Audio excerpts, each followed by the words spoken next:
Have you ever thought about how some cities just have this spirit that's all their own? Like a really unique mix of history, nature, culture, something that's hard to label. Yeah, definitely. Well, today we're doing a deep dive into Minneapolis, Minnesota. It's a place people often call, a gigantic small town. Or sometimes you hear Midwestern city with a hint of Pacific Northwest flair. It's got layers. Exactly. And our mission today is really to get under the skin of that spirit. We've pulled together some fascinating sources, historical records, insights into specific cultural districts, the art scene, even candid thoughts from local online discussions. Right. We want to move past just the surface level stuff. Precisely. We'll be looking at everything Minneapolis offers, its deep indigenous history, some surprising industrial moments, that unique approach to urban design, and of course, the modern art scene. It's a city that just keeps revealing more the closer you look. Yeah, and we're excited to unpack all of that with you. So by the end of this, hopefully you won't just be informed. The aim is for you to have a real, nuanced feel for Minneapolis's complex identity, its resilience, and how it keeps evolving. What makes it tick. Okay, let's start way back. To really understand Minneapolis, we need to acknowledge its deep history. I mean, we're talking a continuous Native American presence for over 12,000 years. Incredible, isn't it? Just imagine. Evidence found near the Washington Avenue Bridge, Boom Island Park, dating back to around 10,000 BCE. It's a past that goes so much deeper than many people realize for an American city. And it's not just ancient history, it's the spiritual significance of the land, particularly for the Dakota people. The area around St. Anthony Falls, they call Owamni, falling water, it's deeply sacred. Owamni. Yeah. And Nicollet Island was known as this peaceful meeting spot for the Dakota and Ojibwe. And then there's Bedot, where the Mississippi meets the Minnesota River. Exactly. The Dakota consider that their origin point, the center of the world. Literally, this connection to the land is just fundamental.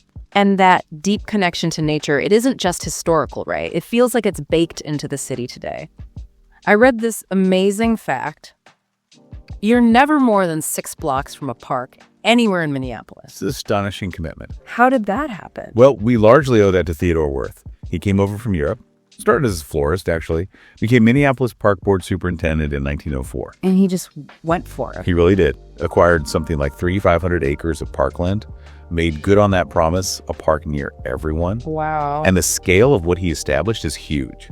The Grand Rounds, Scenic Byway, Minnehaha Falls, the chain of lakes, even 5 golf courses. He oversaw the airport creation too, didn't he? He did. Minneapolis-St. Paul Airport.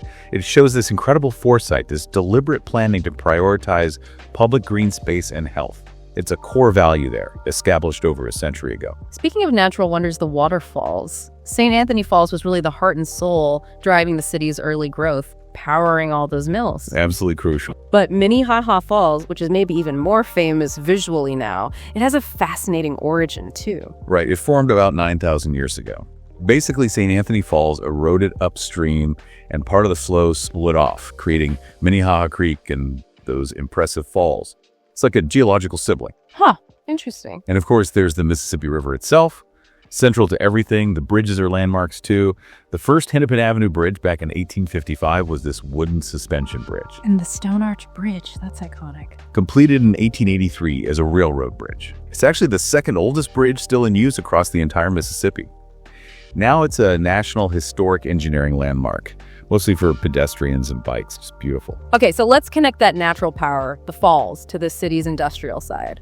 That energy from St. Anthony Falls wasn't just important for indigenous life, it's what turned Minneapolis into the mill city. The flour milling capital of the world, yeah. That energy was the engine. But it wasn't without danger. That 1878 explosion at the Washburn-Crosby mill. Oh, absolutely catastrophic. Killed 22 people, took out 5 other mills too. And the reason, get this, airborne flour dust is apparently more combustible than gunpowder. Wow, I never knew that. Yeah, terrible event, but it did force major safety reforms in the industry. The Mill City Museum today, it's built right into the ruins of the Washburn mill. Which burned later, right, in the 90s. Exactly, 1991. So the museum preserves that signature mill ruin look and provides this incredibly powerful connection to that whole era. And with all that industry came intense competition, right? Particularly between the big two, Washburn-Crosby and Pillsbury. Oh, fierce rivals. Yeah. Washburn-Crosby is now General Mills, of course. Their original mills were built literally right across the river from each other. kind of like they were staring each other down. Just keeping an eye on each other. So beyond just being rivals, how did that competition shape the city? Did it drive innovation or? That's a great question. It absolutely fueled innovation, both in safety, like we mentioned, and in milling technology itself. It pushed Minneapolis onto the global stage as this center for agricultural processing. And that legacy continues, even though the milling itself isn't concentrated there anymore. Right. You still have massive global food companies like General Mills and Cargill headquartered nearby. The economic DNA is still there.